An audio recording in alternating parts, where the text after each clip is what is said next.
કર્ણાટકની વિધાનસભાની ચૂંટણીની મતગણતરી શરૂ થઈ ગઈ છે। 36 કેન્દ્રો પર મતગણતરી શરૂ થઈ ગઈ છે। હાલ બેલેટ પેપરની મતગણતરી થઈ રહી છે, જેમાં ભારતીય જનતા પાર્ટી હાલ આગળ દેખાઈ રહી છે। 23 બેઠકો પર બીજેપી આગળ છે, કોંગ્રેસ 21 બેઠકો પર, જ્યારે જેડીએસ 6 બેઠકો પર હાલ આગળ દેખાઈ રહી છે।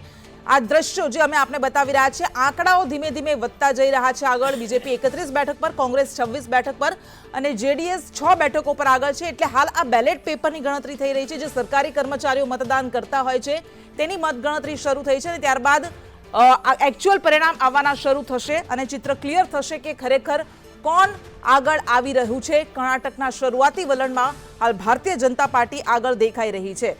તો આ દ્રશ્યો જે અમે આપને બતાવી રહ્યા છીએ, 2600 કરતા વધારે ઉમેદવારો કે જેમને આ વખતે આ ચૂંટણીમાં ઝંપલાવ્યું હતું અને આ કર્ણાટકના વિધાનસભાની ચૂંટણીના પરિણામ પર સૌ કોઈની નજર છે। આખો દેશ આ પરિણામ જોઈ રહ્યો છે એટલા માટે, કારણ કે અનેક રીતે આ પરિણામ ખૂબ જ મહત્વપૂર્ણ હતા અને તમામ પક્ષો, ખાસ કરીને ભારતીય જનતા પાર્ટી અને કોંગ્રેસે આ વખતના ચૂંટણી પ્રચારમાં જે રીતે ઝંપલાવ્યું હતું, એડી ચોટીનું જોર લગાવ્યું હતું। કારણ કે ભારતીય જનતા પાર્ટીમાંથી દર વખતે જેવી રીતે થાય છે, પ્રધાનમંત્રી પ્રચારની કમાન પોતાના હાથમાં સંભાળતા હોય છે, લેતા હોય છે, પરંતુ 29 એપ્રિલ બાદ શરૂઆતમાં ભારતીય જનતા પાર્ટી તરફથી જે રીતે ધીમો ધીમો પ્રચાર દેખાતો હતો, તુલનાત્મક રીતે 29 એપ્રિલ બાદ તેમાં તેજ આવ્યું હતું, વેગ પકડ્યું હતું, કારણ કે પ્રધાનમંત્રીએ રેલીઓ કરવાની શરૂ કરી હતી। પીએમ મોદી અને અમિત શાહે આ વખતે પ્રચાર કર્યો હતો, ધુઆધાર પ્રચાર કર્યો હતો અને મુદ્દાઓ પણ જેવી રીતે ઉછળ્યા હતા, પરંતુ જેવી રીતે હમણાં આપણે વાત કરી કે સામસામા શાબ્દિક પ્રહાર પણ થયા હતા અને તેમાં ક્યાંક મર્યાદાઓ પણ ઓળંગાઈ હતી।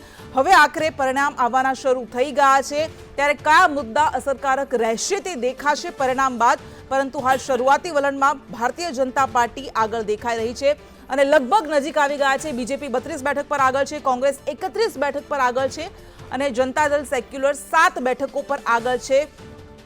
પરિણામ આવવાના શરૂ થઈ ગયા છે અને જેડીએસ કે જે પોતે વારંવાર એવું કહેતું હતું છેક સુધી કે આ વખતે અમે કિંગ કોણ બનશે તે નક્કી કરીશું, કિંગ મેકરની ભૂમિકા આ વખતે અમે ભજવીશું। 2018માં પણ એવું જ કંઈક થયું હતું, હંગ એસેમ્બલીનું નિર્માણ થયું હતું અને ત્યારે પણ જેડીએસની ભૂમિકા ખૂબ જ મહત્વપૂર્ણ રહી હતી, પરંતુ એક્ઝિટ પોલમાં જે રીતે દેખાતું હતું કે કોંગ્રેસને 122 થી 144 બેઠકો મળતી દેખાઈ રહી હતી મોટાભાગના એક્ઝિટ પોલમાં, અને બીજેપીને 62 થી 80 બેઠકો મળતી દેખાતી હતી, જેડીએસને 20 થી 35 બેઠકો મળતી દેખાતી હતી।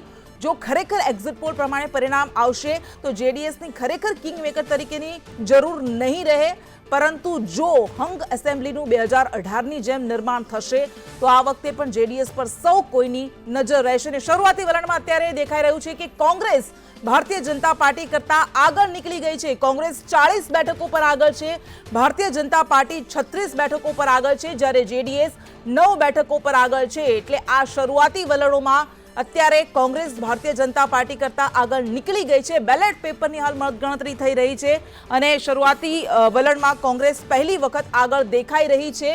કોંગ્રેસ આ વખતે ખૂબ જ આશ્વસ્ત છે અને આ એક આશાનું કિરણ છે, કારણ કે 2024ની લોકસભાની ચૂંટણી પહેલા કર્ણાટકની ચૂંટણી ખૂબ જ મહત્વપૂર્ણ છે અને એમાં કોંગ્રેસ આ પરિણામો પર નજર રાખીને બેઠી છે।